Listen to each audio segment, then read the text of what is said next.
మనందరికీ తెలిసిన భాగము. చదువుదాం. 8వ వచనం నుండి 14వ వచనం వరకు.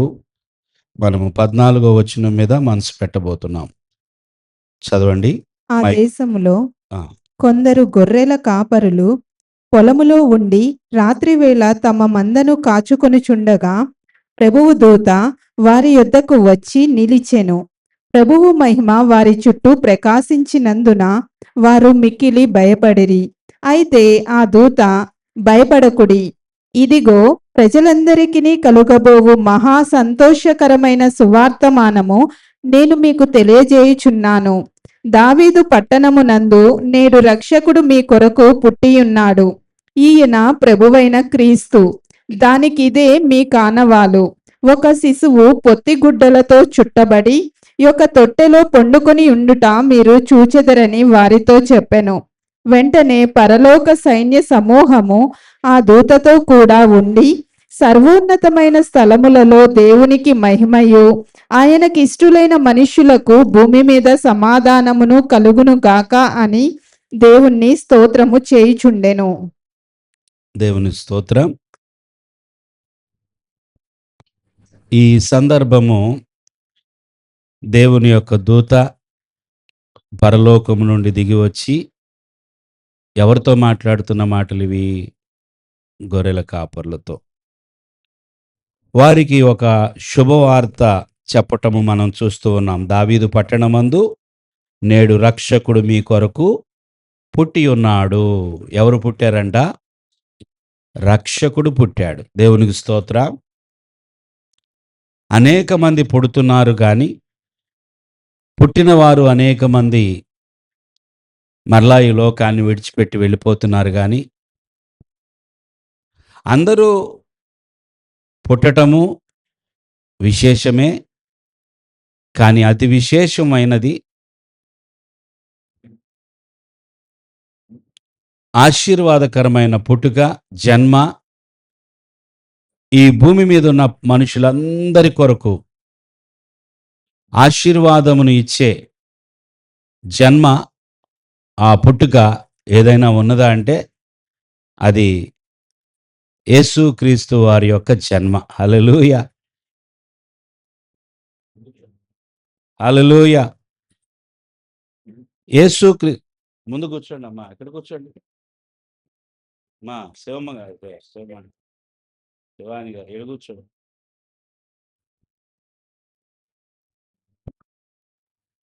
దేవుని స్తోత్రం.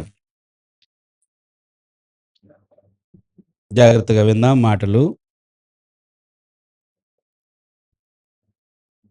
రక్షకుడు మీ కొరకు పుట్టి ఉన్నాడు. ఈ భూమి మీద ఉన్న ప్రతి మనిషి కొరకు పుట్టింది ఒక్కరే. దేవుని స్తోత్రం. ఆ ఒక్క వ్యక్తే మన ప్రభు అయిన యేసుక్రీస్తు వారు. హల్లెలూయా. రక్షకుడు మీ కొరకు, మీ కొరకు. ఈ మాట ఈ భూమి మీద అనేక మందికి అర్థం కావటంలా. Jesus is for you. యేసుక్రీస్తు మీ కొరకు. ప్రతి మనిషికి వస్తున్న మాట, వార్త, జీసస్ ఈజ్ ఫర్ యూ. నీ కొరకే జన్మించాడు, లేకపోతే ఆయన పుట్టాల్సిన అవసరము, ఆయన పుట్టడం ఏంటి? దేవుడు కూడా మనకులాగా పుడితే ఆయన దేవుడు ఎలా అవుతాడు? దేవునికి పుట్టుకేంటి?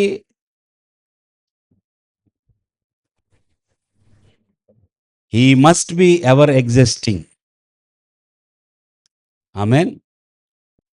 కరెక్ట్. ఆయన ఎప్పుడూ సజీవుడిగా జీవిస్తూనే ఉండాలి.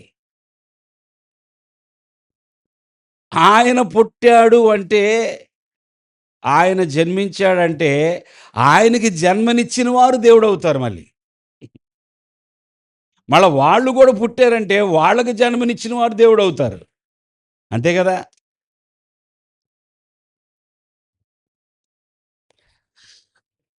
దేవుడు రక్షించడానికి, మనుషులందరినీ రక్షించడానికి మనుషులందరూ చీకటిలోను మరణ ఛాయలోను ఉన్నారంట.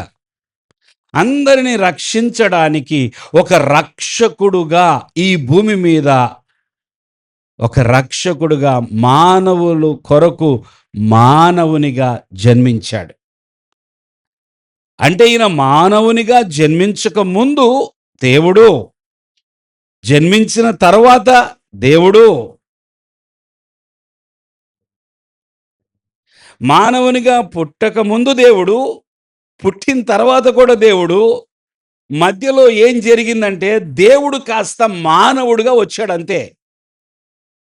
అందుకే పరలోకము నుండి వచ్చిన ఆ దూత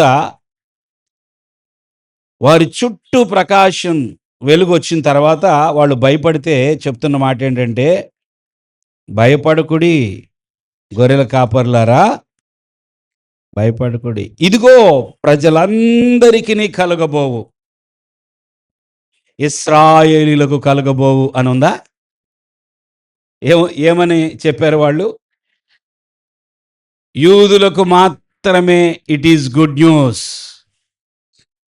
యూదులలో జన్మించిన యేసు ప్రభు జన్మ గురించి పరలోకము నుండి వచ్చిన దూత ఇది కేవలము యూదులకు మాత్రమే సంతోషకరమైన వార్త అనలేదు. అంటే భారతీయులమైన మనం కూడా ఉన్నాము. దేవునికి స్తోత్రం. ఇది ఒక దేశానికి సంబంధించింది కాదు. ఎంత 200 ఎన్నండి 43 53 ఎంతో నాకు నెంబర్ గుర్తులేదు. ఎన్నో దేశాలు ఉన్నాయి ఈ భూమి మీద, ఎన్నో దేశాలు ఉన్నాయి.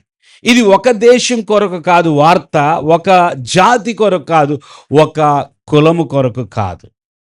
దేవుని స్తోత్రం. మనుషులందరి కొరకు, మనుషులందరి కొరకు. చాలాసార్లు ఏమనుకుంటున్నారు, మరి మన దగ్గర అయితే, మన ప్రాంతాల్లో, మన రాష్ట్రంలో యేసు ప్రభువా మా దేవుడు కాదు, లేదండి మా కుల దేవుడు. ఏ కులం? ఏ కులానికి ఈయన దేవుడు? ఏ కులానికి ఈయన రక్షకుడు? ఎవరు చెప్పగలరు మా కులానికి మేము కొన్నాము? అండ్ దేవుణ్ణి ఒక కులం వాళ్ళు లాగేసుకోవచ్చా?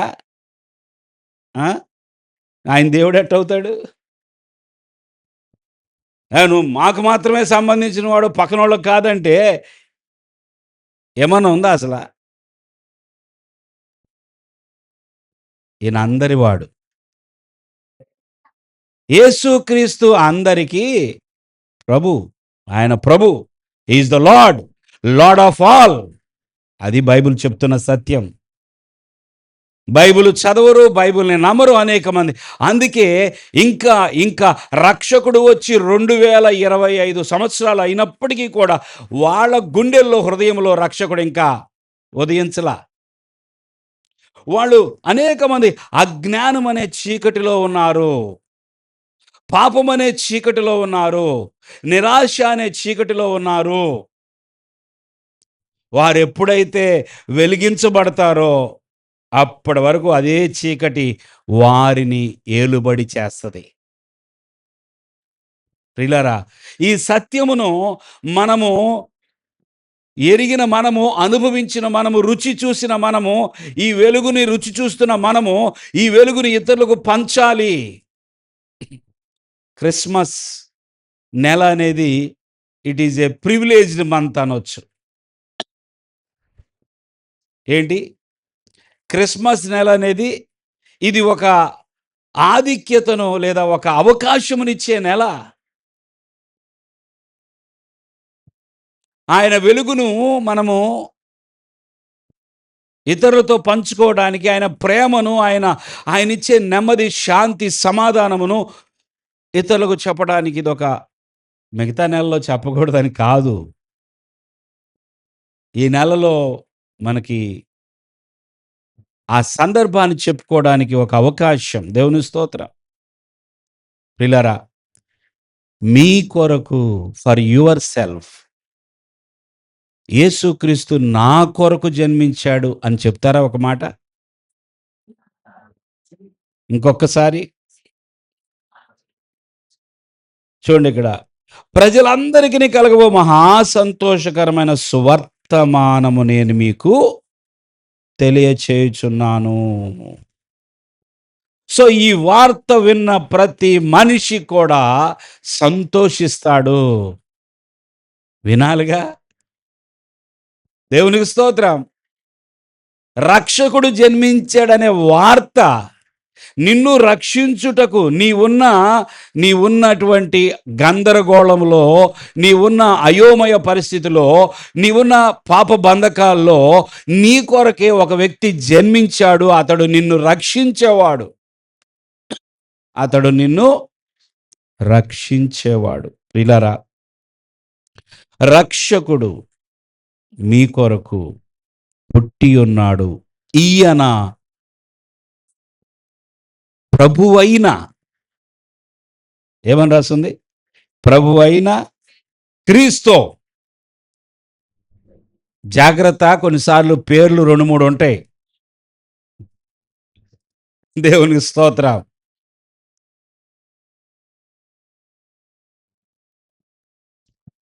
అనేక సార్లు ఎలా ఉంటుంది? ఒక పేరు 2-3 కలిగి ఉన్నప్పుడు, ఏ సురేష్ అండి? పాస్టర్ గారా? పాస్టర్ గారు సురేషా? లేకపోతే పాస్టర్ గారికి రైట్ హ్యాండ్గా ఉండే సురేష్? ఏ సురేష్ కదా? ఇంకొకళ్ళు ఉన్నారనుకోండి, ఇంకా ఇబ్బంది.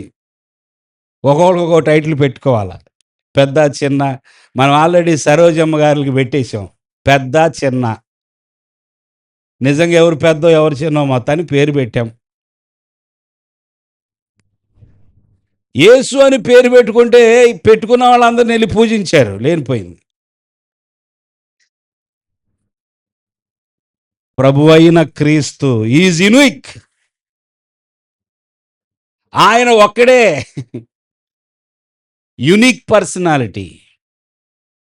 ఆయన గుర్తించాలి. యేసు, బరియేసు అనే పేరు బైబిల్లో చదువుతున్నాం కదా. అపోస్తలులు సువార్త ప్రకటించడానికి వెళ్ళినప్పుడు బరియేసు అనే ఒక వ్యక్తి ఉన్నాడంట అక్కడ, గారడివాడంట. అంటే యేసు అనే పేరు, లేదా క్రీస్తు అని ఎవరు నాకు తెలిసి పెట్టుకొని ఉండరు. యేసు అనే పేరు చాలా చోట్ల ఆ యూదుల మధ్యలో ఉండుండొచ్చు, కానీ ప్రభు అయిన యేసు. అందుకే ఇంకొన్ని చోట్ల నజరేయుడైన యేసు, అంటే నజరేతు అనే ఊరి నుండి వచ్చిన యేసు. ఇంకొన్ని చోట్ల దావీదు కుమారుడైన యేసు. దేవునికి స్తోత్రం. అంటే ఆయన గోత్రము ఎందుకు చెప్పాల్సి వస్తుందంటే ఒక గుర్తింపు. మంగళగిరి చర్చిలో ఒకరోజు ఒక బ్రదరు, మంచి బిలీవరు, సురేష్ ఆయన పేరు, ఆ బ్రదరు చనిపోయారు కరోనా టైంలో. ఈ వార్త ఎవరో చెప్పారు ఇంకొక సేవకుడికి. యనమల కుదురులో ఒక ఆయన ఉన్నాడు. అప్పుడు ఆ సేవకుడు ఫోన్ చేసి మంగళగిరి పాస్టర్ సుధీర్ గారితో, అన్న నాకు చాలా బాధేస్తుందన్న, ఎంత గొప్ప సేవ చేస్తున్నాడు అన్న, సురేష్ అన్న చనిపోయారంట కదా అన్నాడంట. ఆయన కాసేపు ఆలోచించి, ఏ సురేష్ అన్న చచ్చిపోయాడు, ఏ సేవకుడు చచ్చిపోయాడని ఆలోచించి, నువ్వు ఎవరి గురించి అదే నా పడమట్లో అంబేద్కర్ నగర్లో సేవ చేస్తున్నాడు కదా, ఆయన చచ్చిపోయాడు అంట కదా. ఎవరు చెప్పారు ఆయన్ని? అదే సురేష్ అన్న చచ్చిపోయారని మంగళగిరి చర్చిలో చెప్తున్నారు కదన్న. మంగళగిరి చర్చిలో ఒక సురేష్ అన్న ఉన్నాడు కదయ్యా, ఆయన చచ్చిపోయాడు అన్న. యేసు ప్రభును గుర్తుపడదాం. దేవుని స్తోత్రం. యేసు ప్రభును గుర్తుపడదాం. ఏ యేసు, ఏ ప్రభు, ఎవరు నీకు ప్రభు? ఆయన మాత్రమే నిన్ను రక్షిస్తాడు. ఈ నామమును బట్టి తప్ప మరి ఏ నామము వలన రక్షణ లేదు. అంతే. భూమి క్రింద ఎన్నో నామములు, చూడండి, అందరికీ పేర్లు ఉన్నాయి మనకి, ఎన్నో పేర్లు. కానీ ఏ పేరు నిన్ను రక్షించదు. అది బైబిల్ చెప్తున్నమాట. ఏ నామము నిన్ను రక్షించదు. కేవలము మానవుడుగా మనుషులందరినీ రక్షించటానికి వచ్చిన ఈ యేసు క్రీస్తు మాత్రమే రక్షిస్తాడు. హల్లెలూయా! ఇది సంతోషకరమైన వార్త. సరే, అసలు నేను చెప్పాలనుకున్న ఇంకొక మాట 14వ వచనంలో, వెంటనే పరలోక సైన్య సమూహము ఆ దూతతో కూడా నుండి సర్వ భూమి మీదకి వచ్చిన ఒక దూత, పరలోకములో ఉన్న సైన్యము, దూతల సైన్యం. దేవుని స్తోత్రం చెల్లించండి. చూడండి, గొర్రెల కాపర్లకు చెప్పుచున్నటువంటి దూత, అయితే పరలోకమందే ఉన్నటువంటి దూతల సైన్యం, గుంపు. దేవునికి స్తోత్రం. పరలోకంలో దేవుని యొద్ద ఎంతమంది దూతలు ఉంటారనుకున్నారు కదండి? భూమి మీద ఎంతమంది మనుషులు ఉన్నారు సుమారుగా ఇప్పుడు లెక్కల ప్రకారం? 800 కోట్లు. పరలోకంలో ఎంతమంది దూతలు ఉంటారో తెలుసా? లెక్క పెట్టలేమంట. అంటే మనమన్నా 800 కోట్లు. హల్లెలూయా! హల్లెలూయా! దేవుని దగ్గర ఉన్న సైన్యము, దేవుని దగ్గర ఉన్న దూతలు అమోఘం. లెక్క పెట్టలేం అసలు. బాబు, వాళ్ళందరికీ స్థలం ఉందండి పైన? ఉంది. మనకు కూడా ఉంది. హల్లెలూయా! హల్లెలూయా! దేవుడు మన కొరకు కూడా స్థలము సిద్ధపరుస్తున్నాడని యోహాను సువార్త 14వ అధ్యాయంలో చెప్పారు కదా. ఆ పరలోకమందున్న సైన్య సమూహము, పరలోకమందున్న అబ్బో, దేవుని దగ్గర గొప్ప సైన్యం. అందరు భూమి మీదకి రాబోతున్నారు. ఎట్లా ఉంటుందో ఆలోచించుకోండి.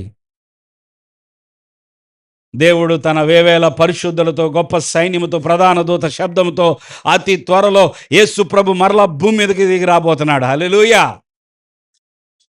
ఆ పరలోక సైన్య సమూహము ఏం చేస్తున్నారు తెలుసా? వాళ్ళు సర్వోన్నతమైన స్థలములలో దేవునికి మహిమయు మహిమయు.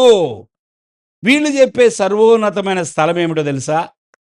దేవదూతలు ఉన్నటువంటి స్థలం కాదది. దేవుడున్న స్థలం. హల్లెలూయా! దేవదూతలు ఉండే స్థలము, దేవుడుండే స్థలం. మనమేమో సర్వోన్నతుడైన దేవాన్ని భూమి మీద నుంచి ప్రార్థన చేస్తూ ఉన్నాం. దేవదూతలు కూడా సర్వోన్నతుడైన దేవుడు అంటున్నాడు. అంటే దేవుడు మాత్రమే అన్నిటికంటే, అందరికంటే అత్యున్నతమైన స్థానంలో ఉండేవాడు. రాత్రి ఆ మాట ఊరికే కొంచెం అలాగా అక్కడ చెప్పాను కదా, పైనుండి వచ్చిన వాడని. ఆయన అందరికీ పైనున్నవాడు. దేవునికి స్తోత్రం. He is above all, is above everything. ఎంతవరకు వెళ్ళగలం పైకి మనం? ఏదో కాస్త దూరం వెళ్ళి సృష్టి అంతా మాకు తెలుసని మనం అనుకుంటున్నాం. ఎక్కడ తెలుసు? ఎంత సైన్స్కి తెలుసుకోలేంది, సైన్స్ ఇంకా కనిపెట్టంది, సైన్స్ ఇంకా పరిశోధిస్తుంది ఎంత ఉందంటే అది కూడా చెప్పలేం ఎంత ఉందో. How vast this creation, this universe. ఎంత విశాలమైనది, ఎంత గొప్పదండి. మనిషికి అంతు చిక్కదు. దేవుని స్తోత్రం చెల్లిస్తారా? మరి ఆయన ఎక్కడున్నాడో, ఆయన ఎక్కడ కూర్చున్నాడో, ఆ సర్వోన్నతమైన స్థలం ఏమిటో అందరికీ యాక్సెస్ లేదు. దేవదూతల్లో కూడా అందరూ దేవుని దగ్గరికి వెళ్ళలేరు, దేవుని పక్కన నిలబడలేరు.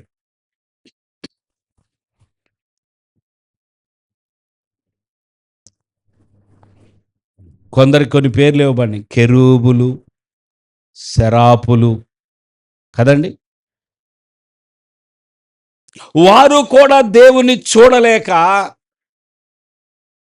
ఎప్పుడు కూడా రెక్కలు 2 కళ్ళు కప్పేసుకొని ఉంటారంట. ఇదేంటో, అదే మన దేవుడు.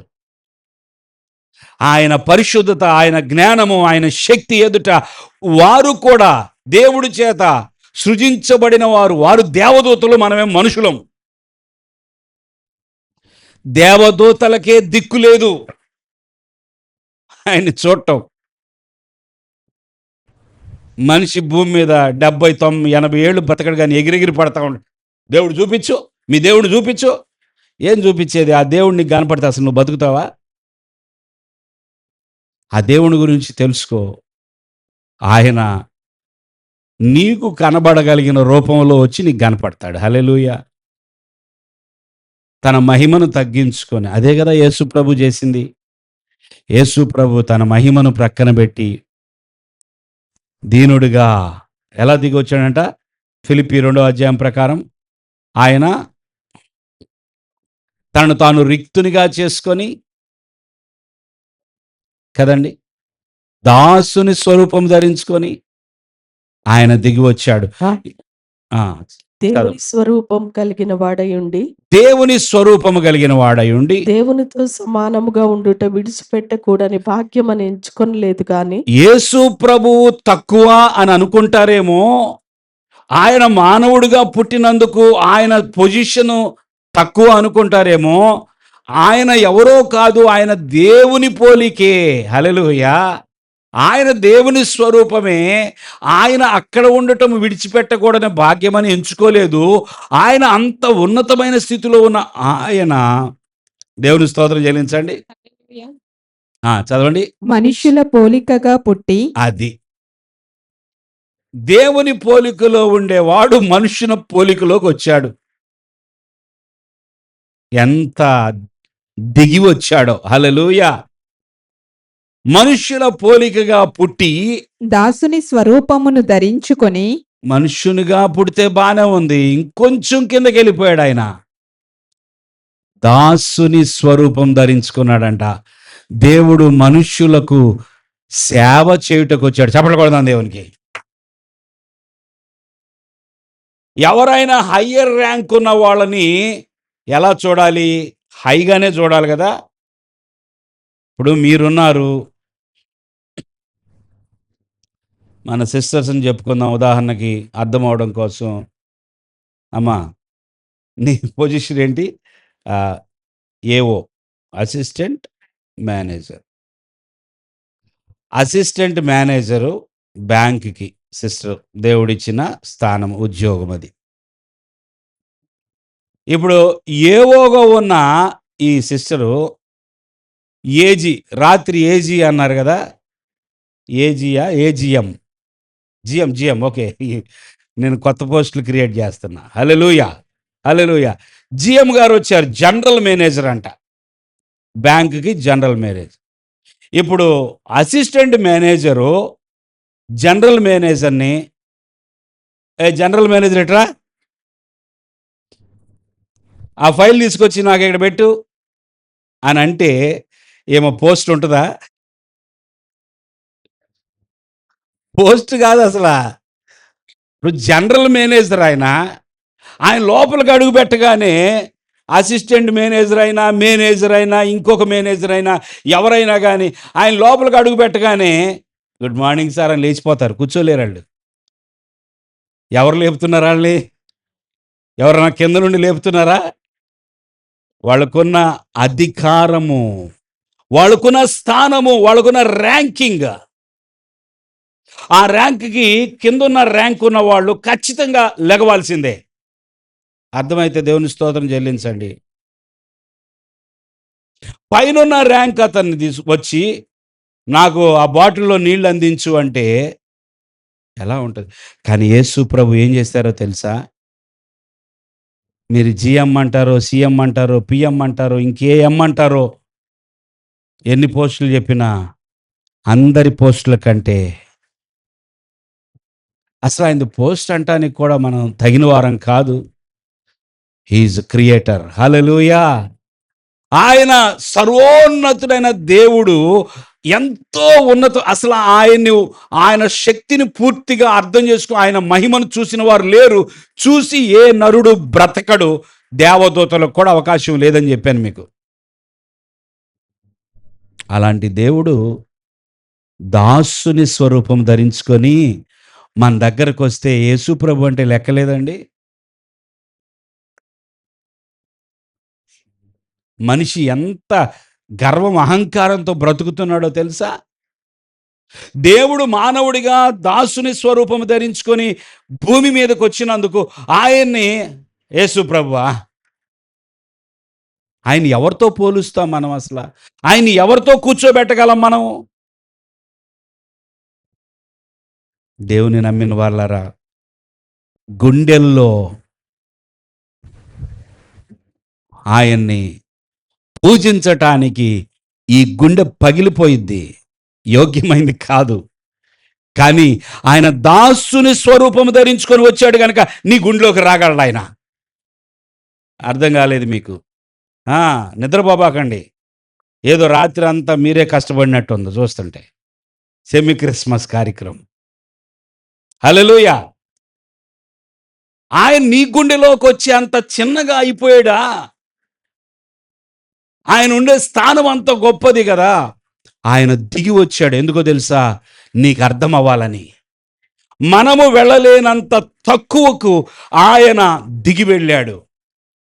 మనం దేనికైతే భయపడతామో ఆ మరణములో కూడా ఆయన వెళ్ళి బయటకు వచ్చి భయపడొద్దు అంటున్నాడు. హల్లెలూయా. మరణం నిన్నేం చేయలేదు. హల్లెలూయా. రోగాలు నిన్నేమి చేయలేవు.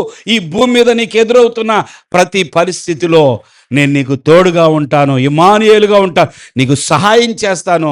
భయపడొద్దు, సంతోషించు. క్రిస్మస్ వచ్చినప్పుడు మాత్రమే కాదు, ప్రతి దినము క్రిస్మస్ నీ గుండెల్లో ఉండని. హల్లెలూయా. ఇది ప్రభు చెప్తున్న మాట. 14వ వచనములో, సర్వోన్నతమైన స్థలములలో దేవునికి మహిమయు ఆయనకిష్టులైన మనుష్యులకు. అక్కడ దేవునికి మహిమ అంట. దేవుడున్న స్థలములో దేవునికి మహిమ, సర్వోన్నతమైన స్థలములో దేవునికి మహిమ. మరి ఆయనకిష్టులైన మనుషులు ఎక్కడున్నారు? హల్లెలూయా. ఎక్కడున్నామండి మనం? అంగారకుడి మీద స్థలాలు అమ్ముతున్నారంటే వెళ్దామా?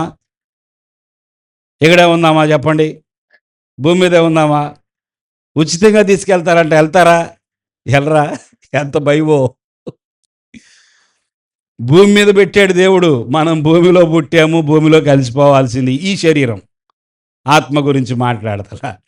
మనల్ని దేవుడు నేల మట్టితో తీసాడంట. ఆ మట్టితో తీసి ఆయన జీవవాయువుని ఊదినప్పుడు మనము జీవిస్తున్నాము. ఈ దేహము భూమిలో నుండి వచ్చింది. చెప్పండి, ఈ దేహం ఎక్కడి నుంచి వచ్చింది? ఈ దేహం ఏమైపోయింది తర్వాత?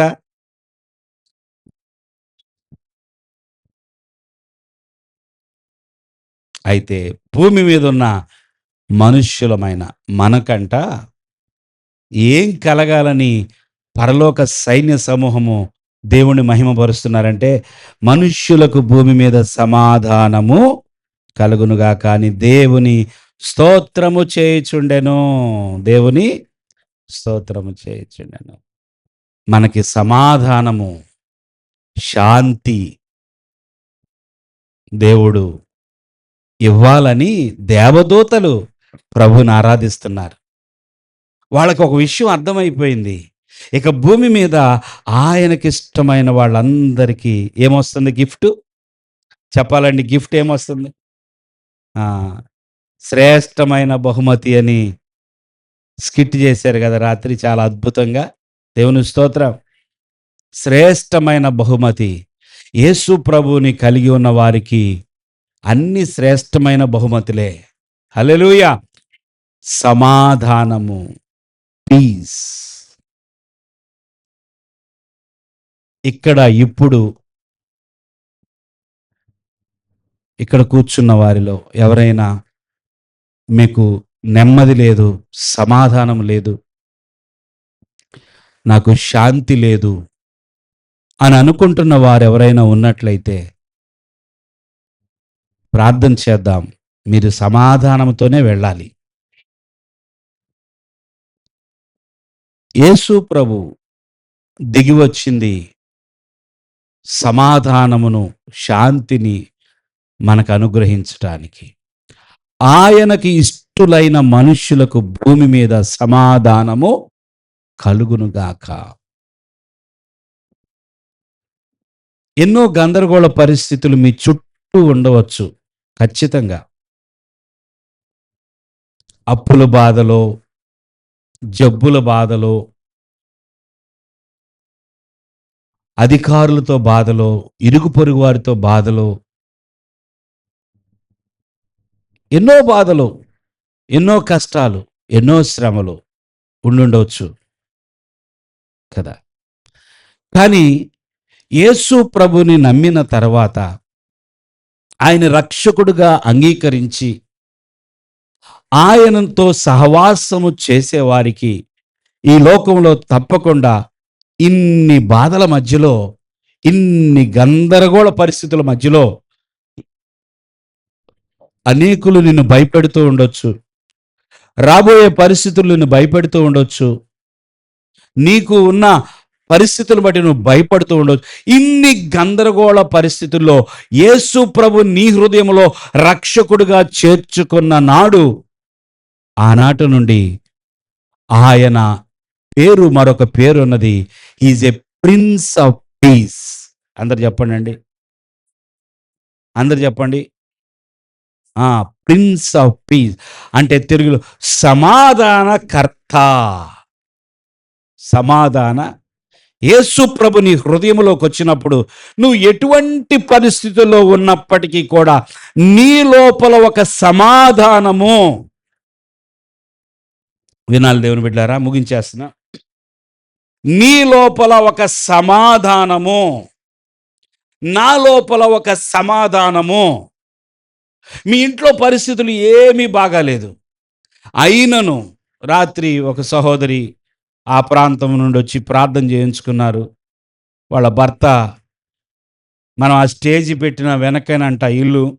చెప్పాను, అమ్మ మీరు రమ్మంటే ఒకసారి వచ్చి ఇంటికి వచ్చి కూడా ప్రార్థన చేస్తాం తర్వాత అని ప్రే చేసి పంపించాను. ఏంటంటే తన భర్త సడన్గా సిక్ అయిపోయారు. ఇప్పుడు కుటుంబ పోషణ చాలా కష్టమైంది. ఆ భర్తకి వచ్చిన అనారోగ్యాన్ని బట్టి ఆమె తలడిల్లిపోతూ ఆమె ప్రార్థన చేయండి అని కోరి ఉన్నారు. అనేక పరిస్థితులు కృంగదీస్తాయి. కానీ నేను చెప్పేది ఏంటో తెలుసా? సమాధానకర్త, ప్రిన్స్ ఆఫ్ పీస్ నీ హృదయంలోకి వచ్చినప్పుడు, దేవునికి స్తోత్రం, నీ చుట్టూ ఉన్న పరిస్థితులు ఎలా ఉన్నప్పటికీ, హల్లెలూయా, నీ లోపల ఒక శాంతిని, ఒక సమాధానమును నీవు టేస్ట్ చేస్తావన్నది 100కి 100% సత్యం. మన చుట్టూ పరిస్థితులు ఎలాగున్నప్పటికీ కూడా యేసు ప్రభు ఇచ్చే శాంతి, మన పరిస్థితులు ఎలా ఉన్నప్పటికీ లోపల మాత్రం ఒక సమాధానము, ఒక శాంతిని ఆ ప్రభు ఇచ్చేది మనం అనుభవిస్తాం. అది అనుభవించిన వారికి అది ఎలా చెప్పాలనేది కొన్నిసార్లు తెలియకపోవచ్చేమో, నాకు కూడా అర్థం కావట్లేదు ఎలా చెప్పాలి. కానీ దేవుడిచ్చిన సమాధానం మాత్రం లోపల ఏలుబడి చేస్తుంది. హల్లెలూయా. అందుకే ప్రభు అన్నాడు కదా, 14వ అధ్యాయం యోహాను సువార్త 27వ వచనం చూసినట్లయితే ఒకసారి చదవండి. యోహాను సువార్త 14:27లో, శాంతి మీకు అనుగ్రహించి వెళ్ళుచున్నాను, నా శాంతిని మీకు అనుగ్రహించుచున్నాను, లోకం ఇచ్చినట్టుగా నేను మీకు అనుగ్రహించుట లేదు. ఒక్కసారి ఈ మాట గ్రహించడానికి ప్రయత్నం చేయండి. లోకం అనుగ్రహించినట్లుగా, ఈ మాట వింటున్నారా? ఏంటది? లోకం అనుగ్రహించినట్లుగా కాదు. అంటే దేవుడు శాంతిని ఇస్తున్నాడంట, కానీ లోకం ఇచ్చేటటువంటి శాంతి టైప్ కాదు ఇది.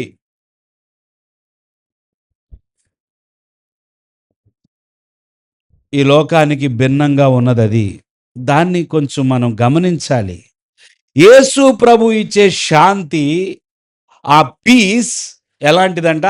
లోకం ఇచ్చేటటువంటిది కాదు. ఈయనిచ్చే శాంతి చాలా భిన్నంగా ఉంటుంది. అది నీ గుండెల్లో, నీ హృదయంలో భద్రంగా ఉంటుంది. హల్లెలూయా.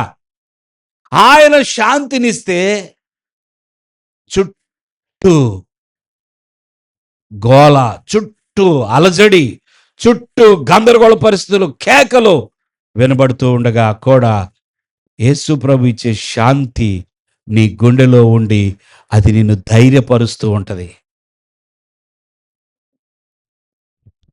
చూడండి, గట్టిగా కేకలు వినబడుతున్నాయి, కొట్టుకుంటున్నట్టుగా, ఎవరో అరుస్తున్నట్లుగా, ఏడుస్తున్నట్లుగా వినబడగానే ఏమనిపించింది? నీ ఇంట్లో ఉన్న నీకేమనిపిస్తుంది?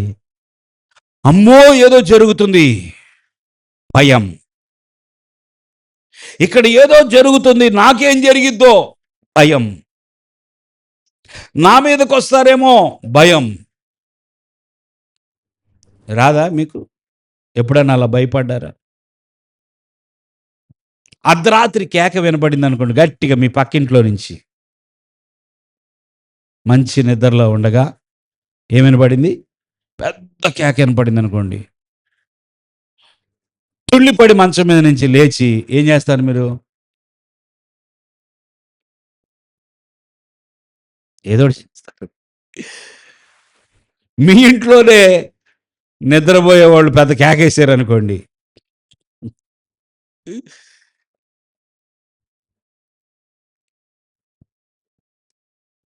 భయం.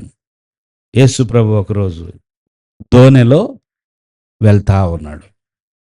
దేనిలో అండి? దోణిలో వెళ్తున్నాడు. ఆ దోణిలో ఇంకెవరు ఉన్నారంట? ఆయన శిష్యులు కూడా ఉన్నారు.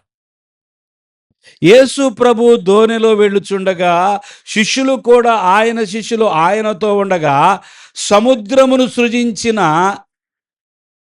హల్లెలూయా, సముద్రమును సర్వమును సృజించిన ఆయన మానవుడిగా భూమి మీదకి వచ్చి ఆయన ఆ దోణిలో ప్రయాణము చేయుచుండగా ఏమైందంట? ఆయన ఉన్న దోణి మీదకి తుఫాను వచ్చింది. అవునా కాదా? మార్క్స్ వార్త 4వ అధ్యాయము 37వ వచనం. యేసు ప్రభు ప్రయాణిస్తున్న ఆ దోణికు తుఫాను వచ్చింది. అప్పుడు పెద్ద తుఫాను రేగి. ఏ తుఫాను? చిన్నదా పెద్దదా? పెద్ద తుఫాను రేగి ఆయనయున్న దోణి మీద అలలు కొట్టినందున దోణి నిండిపోయెను. ఆయన దోణి అమరమున తలగడ మీద తలవాల్చుకొని నిద్రించుచుండెను. ఆగండి. పెద్ద తుఫాను వచ్చింది. దోణిలోకి ఏమొచ్చింది? నీళ్ళు వచ్చేసాయి. దోణి అంట నీళ్లతో నిండిపోయింది. ఆయన దోణి అమరమున తలగడ మీద తలవాల్చుకొని నిద్రించుచుండెను. బాబోయ్, ఇదేమి నిద్ర అండి? అందరు చెప్పండి, ఇదేమి నిద్ర అనండి. చెప్పాలండి, గట్టిగా చెప్పండి. నిద్రపోయే వాళ్ళకు నిద్రపోతుంది ఇప్పుడు. హల్లెలూయా. ఇదేమి నిద్ర? వినండి. ఇదేమి నిద్ర? వింటున్నారా? తుఫాను వచ్చి దోణిలోకి నీళ్ళు వచ్చేస్తే ఆయన తలగడ మీద తలవాల్చుకొని నిద్రపోతున్నాడంట. అసలు ఏంటి ఈయన? తుఫాన్లో నిద్రపోవడం ఏంటండి?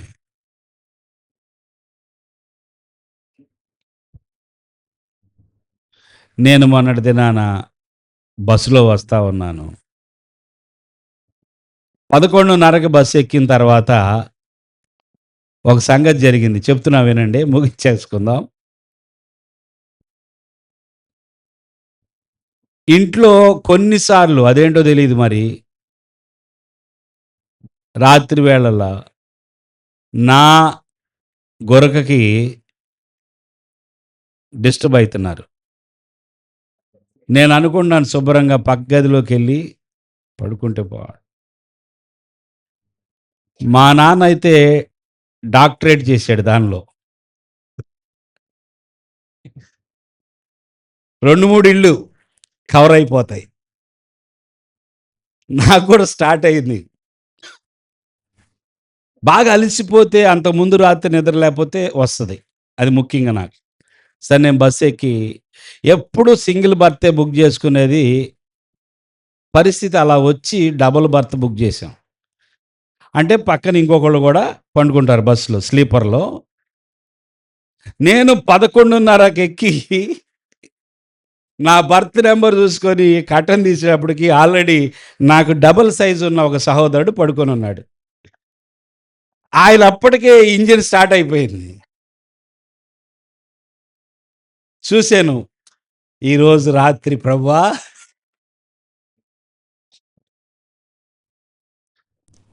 నీవే నాకు సహాయం చేయి ప్రభు అని ఎక్కిన తర్వాత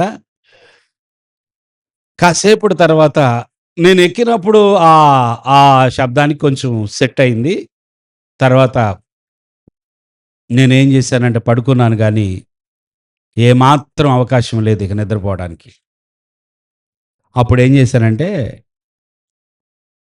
అబ్బో, ఒక వ్యక్తి గొరక పెడితే పక్కన వాళ్ళ పరిస్థితి ఇలా ఉంటుందా, సరే అని నేను ఇయర్ ఫోన్స్ తీశాను. బ్లూటూత్ ఆన్ చేయకోకుండానే మామూలుగా ఇయర్ ఫోన్స్ గట్టిగా పెట్టేసా, చెవుల్లో గట్టిగా పెట్టేసేసి పడుకోను. అయినా అవకాశం లేదు, ఏమాత్రం నిద్రపోవడానికి అవకాశం లేదు. ఎప్పుడైనా మీకు ఈ సమస్య వచ్చిందా? ప్రభువా, ఇయర్ ఫోన్స్ పెట్టినా కూడా అవకాశం లేదు కదా, నేను ఎలా నిద్రపోవాలి? ఇక ఓకే, నేను వాక్యం చూసుకుంటాను, ఇక ఇంతకంటే అవకాశం లేదు అని ఫోన్ తీసి బైబిల్ చూసుకుంటా, కొన్ని వాక్యాలు చూసుకుంటా కూర్చుంది. మధ్యలో బస్సు ఆగింది.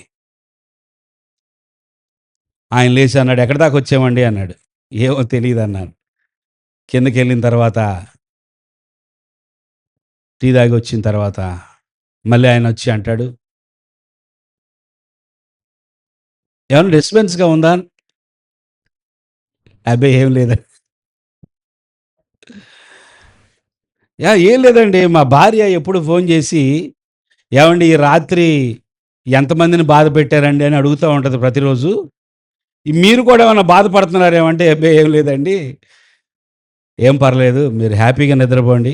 ఎక్కడి దాకా వస్తారంటే ఒంగోలు. నేను అనుకున్నా, ప్రభా ఒంగోలు త్వరగా రావాలి, ఒంగోలు నుంచి విజయవాడ దాకా నేను నిద్రపోతా. తుఫానులో యేసు ప్రభు ఎలా నిద్రపోతున్నాడు? నాకు కూడా ఇది ప్రశ్న. ఇప్పుడు మిమ్మల్ని అడుగుతున్న ప్రశ్న, తుఫాను చెప్పండి ఏంటది? తుఫాను, దోణిలోకి నీళ్లు వచ్చేసాయి. దోణి ఏమైంది? నెక్స్ట్ నీళ్లతో నిండిపోయిన తర్వాత మునిగిపోయింది, అంతే కదా.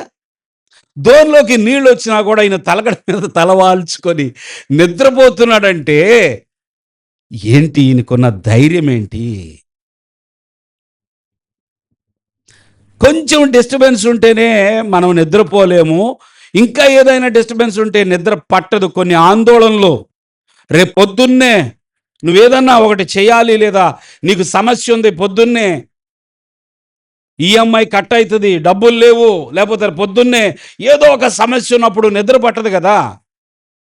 మరి ఇంత సమస్యలో యేసు ప్రభు మునిగిపోతాను, సముద్రంలో మునిగిపోయి నా ప్రాణం పోయిద్దనే భయం ఆయనకి లేదా?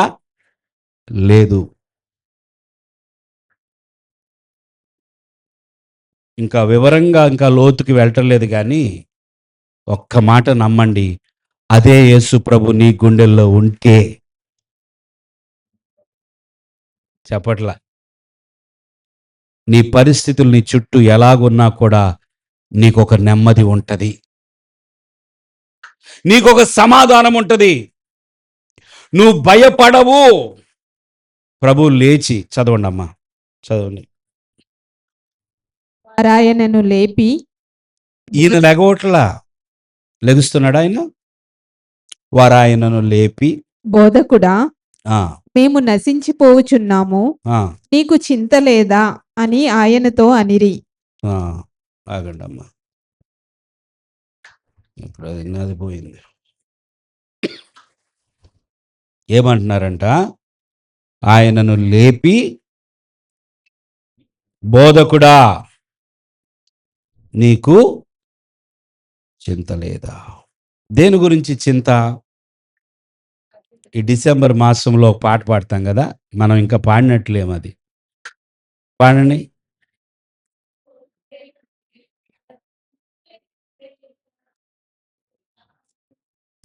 చెంత చేరగరండి సారు జనాంగమా,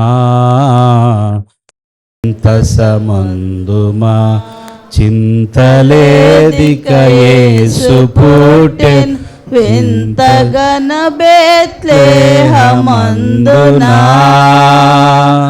చెంత చేరగదండి సర్వజనాంగమా, సంతసనందుమా దూత దెల్పెను గొర్రెలకు శుభవార్త మొన్యగా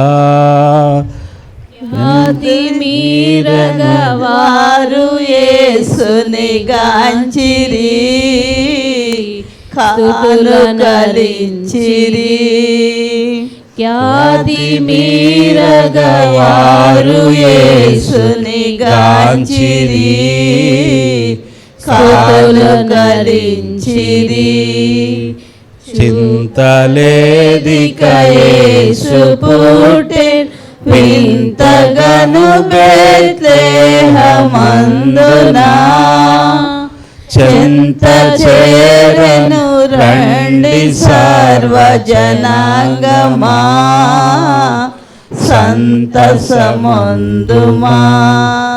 చింత లేదా? ఎవరు అడుగుతున్నారు? శిష్యులు అడుగుతున్నారు యేసు ప్రభువుని. అయ్యా, తుఫాను వచ్చేసింది, ధోనిలోకి నీళ్ళు వచ్చేసాయి, మేము నశించిపోతున్నాము. ఎవరు నశించిపోతున్నారంట? వీళ్ళేంటో ఈ మాట అంటున్నారు. మనము నాశనం అయ్యేటట్టున్నాము అనాలి కదా. వీరేమంటున్నారో తెలుసా? అయ్యా, మేము నశించిపోవచ్చున్నాము, నీకు చింత లేదా? ఇప్పుడు వీరెందుకని మనము నశించిపోవచ్చున్నాము అని అనడం లేదు?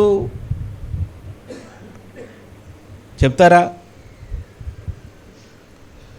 అయ్యా, మనందరము నాశనమయ్యేటట్టున్నాము,